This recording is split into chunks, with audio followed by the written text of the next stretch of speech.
tingnan natin, parang may multo. Multo, Nay? Basic. May multo dito, Nay? Multo. Yun na yun?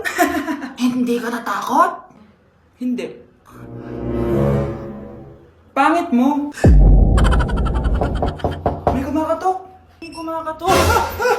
Oh, takot na takot ah. May multo kasi. Ha? Saan? Eh, di ikaw. Di ba ginose mo ako? Sino yan? Walang iya ka! Inagawan mo pa ako ng trabaho!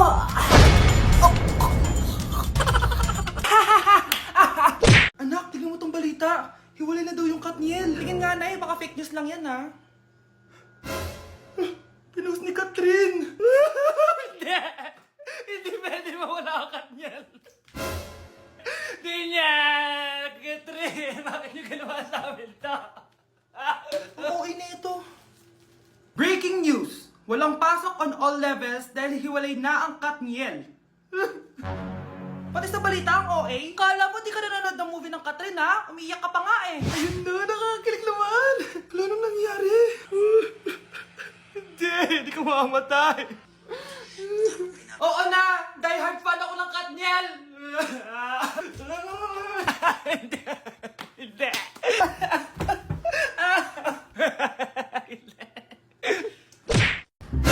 Mars, ikaw ba yan? Uy, Mars, kamusta ka na? Mars, buntis ba anak mo? Paano mo naman nasabi, Mars? Ba't ganun? Anak ng tiyan. Imposible yun, Mars. Wala nga jowa yun eh. Ay naku, Mars, tanungin na lang natin. Anak, punta ka nga dito. Ano yun, Nay? Anak, di ba wala ka naman jowa? Nay, aamin na po ako. May jowa po talaga ako. Pero di naman kayo nakikita, di ba? Nay, madalas po kami magkita. Pero di ka naman buntis, di ba, anak? Nay, may aaminin ako sa'yo. Isang buwan na akong... Naku, ayan na ba sinasabi ko sa'yo, Mars? Anak, ba't ngayon mo lang sinabi sa akin? Magkakaapo na tayo.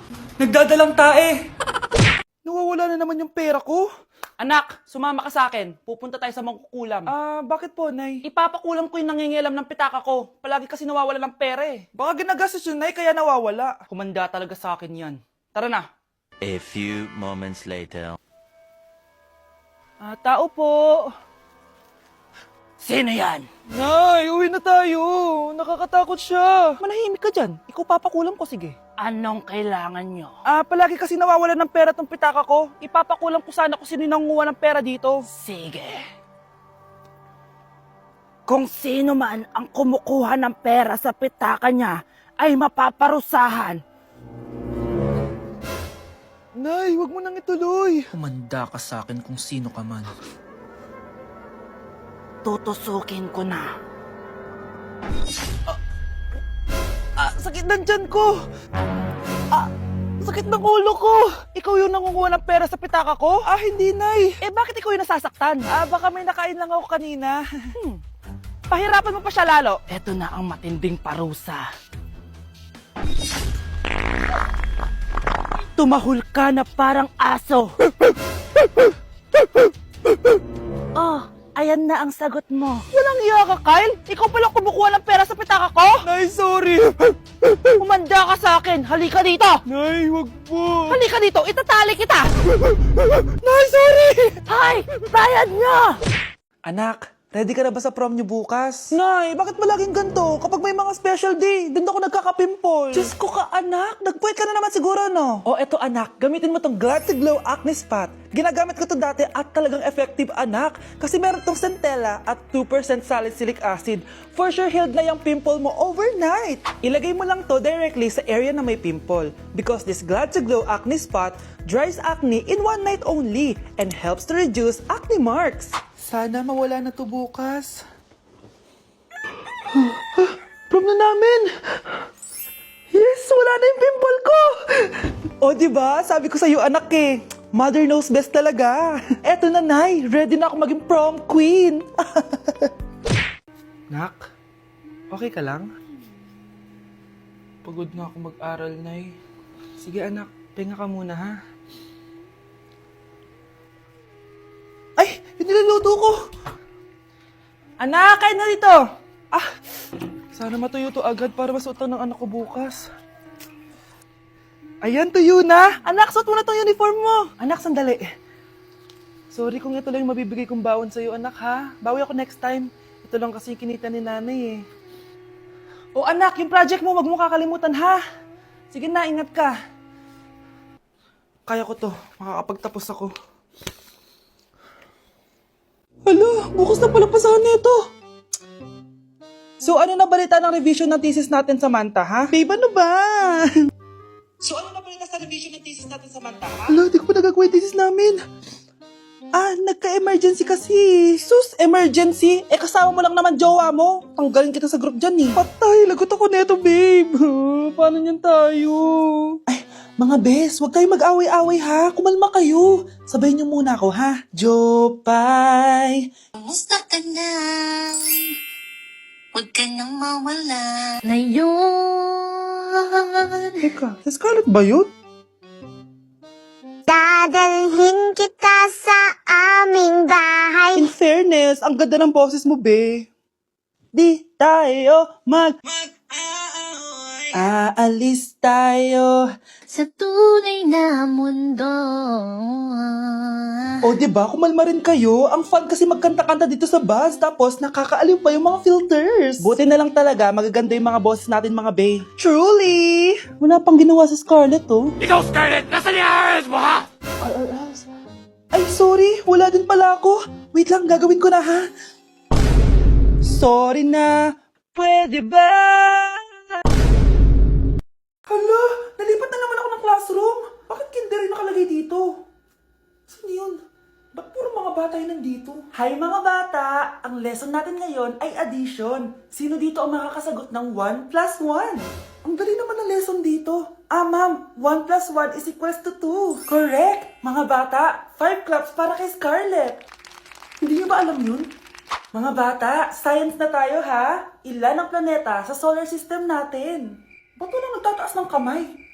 Ma'am, there are 8 planets in our solar system. Correct! Siguro nag-a-advance reading si Scarlett. Look, ba't parang walang alam yung mga kaklase ko? Okay, tatatakan ko ng star sa kamay ang makakasagot neto. What are the primary colors? Ha? Ba't ang dadali na subject dito? Last sem, nag-research lang ako eh. Ma'am, the primary colors are red, blue, and yellow. Wow! Mukhang may magiging top 1 na tayo ah. Hala, mukhang magiging top 1 pa ako dito. Namali siya ng classroom. Scarlett Iha, namali ka daw ng classroom, oo. Lumipat ka na lang dun sa grade 12. Ano? Siya ba'y napunta sa kinder? Alright, may bagong dating tayo, class. Miss, pwede mo bang sagutin ito nasa blackboard? Ano yan?